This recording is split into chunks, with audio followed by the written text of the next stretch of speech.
Hello everyone, welcome to this video about that fast Django chromatic lick in minor string. This video was requested. Somebody asked me if I could explain how to play this lick in my little series on how to practice difficult licks. And I thought sure.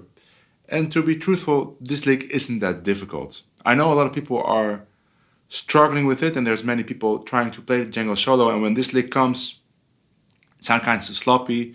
But that's maybe more because they're panicking at that moment, or they're just taking strange fingerings and picking patterns, making it more difficult than it has to be. So I will show you my version, which is based on Django's version.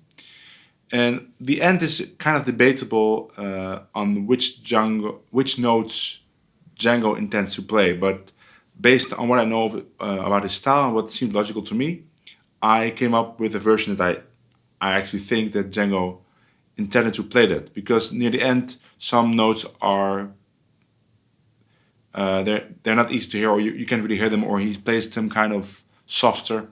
So the version I came up with, or that I play, involves no double downs, for instance. So that makes it very easy if you're already familiar with picking gypsy jazz picking mechanics. And if you're not, I made videos giving you a lot of detail and exercises, so go watch them. They are linked under this video. And the only thing that's kind of difficult is the diminished arpeggio at the end, because it requires to change quickly between sweeping and alternate picking, also across several strings. I will get to that. But again, if you do the exercises in my videos, you should have no trouble with it. But the most difficult thing is that the lick is in triplets. And the thing with triplet licks is that it's very easy to rush them. And of course, if you rush them, you make them more difficult.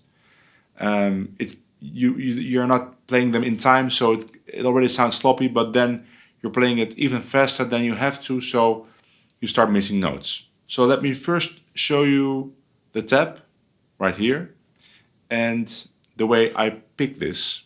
Picking is marked in the tab as well. And as you can see, I do one pull-off.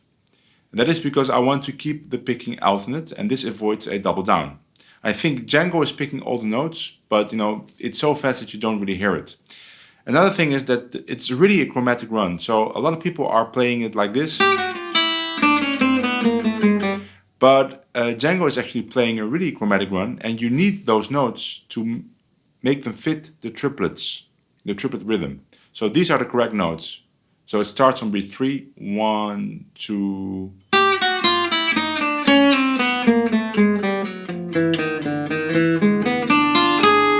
One, two.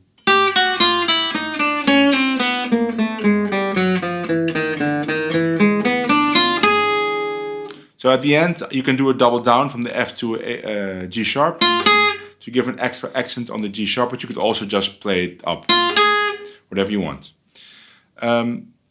So the pull-off for me is from the C sharp to the C, because I have to play 5 notes on that string. So if I would pick them all, I would have a double downstroke, which is possible. You can do that. But I prefer the pull-off to keep my picking alternate.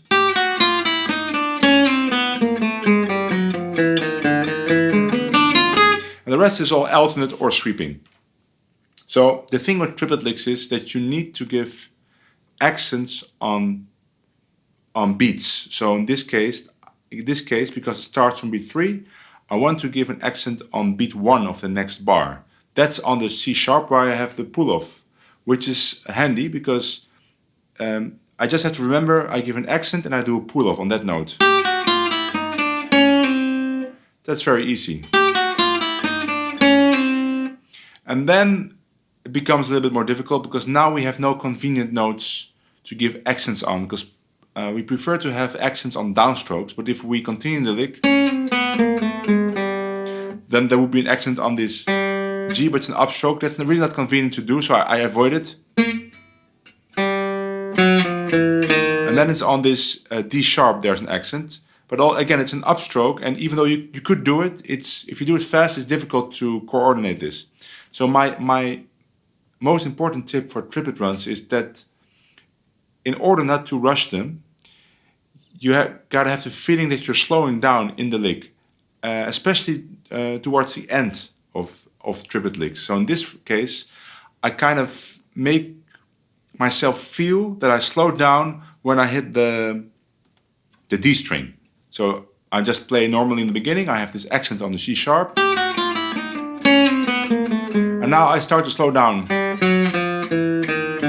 That kind of feeling. And I try to play every note on that D string until I hit the first note, the E, the first note of the dim arpeggio. So let me exaggerate it for you. So I'm really going to slow down, but then you understand how I feel this phrase.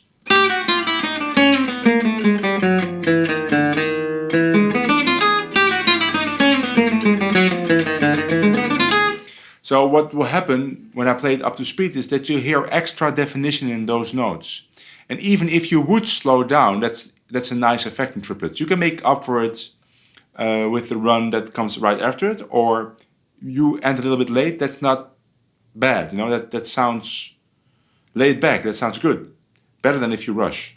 So one more time, I'm gonna play a little bit faster, and then you will hear me clearly play those notes on the D string. And the reason that you hear them so clearly is because in my head, I'm slowing down. 1, 2.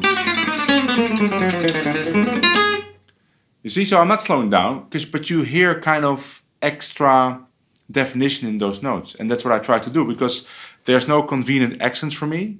So in order for me not to speed up, I'm just playing those notes slow down almost, so that I know I'm not speeding up. And then it comes this diminished arpeggio. Well, it starts with E, but then from the G sharp, it's diminished. And you have a choice. You can play it in wide position, like this, or closed. I like closed position here because it's on the first frets and it's just really a stretch. So I can do it because I have big hands, but if you have smaller hands especially, then closed position makes more sense if you are below the third fret. So from the third fret, I think wide position should definitely be an option that you're comfortable with, but below the third fret, you could play the diminished arpeggios like this instead of, especially if you don't have to keep playing them continuously, like. If you would have to do that, then it would be more difficult with the pinky because of the coordination. But if it's only once, then why not? So then the difficult thing is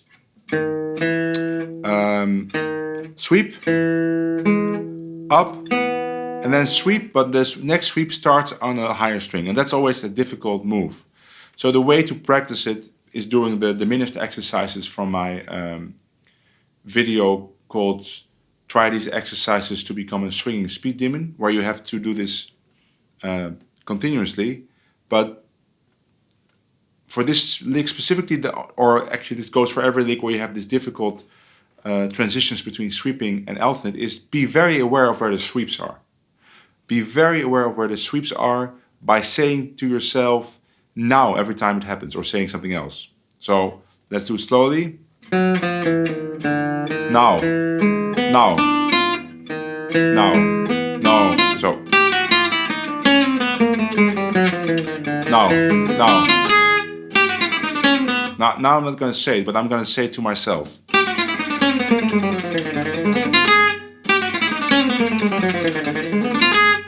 Okay, let me play once more with the backing track.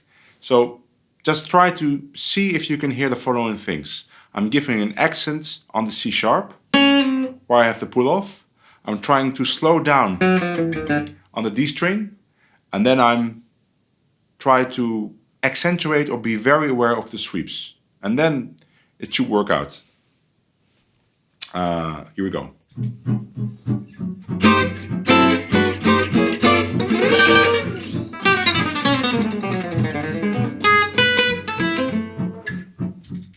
That kind of worked. I missed some notes in the arpeggio up, like Django did. So let's do it again, and let's try to hit those sweeps. Because the reason I missed those notes is because I was not completely synced between both hands on the sweeps.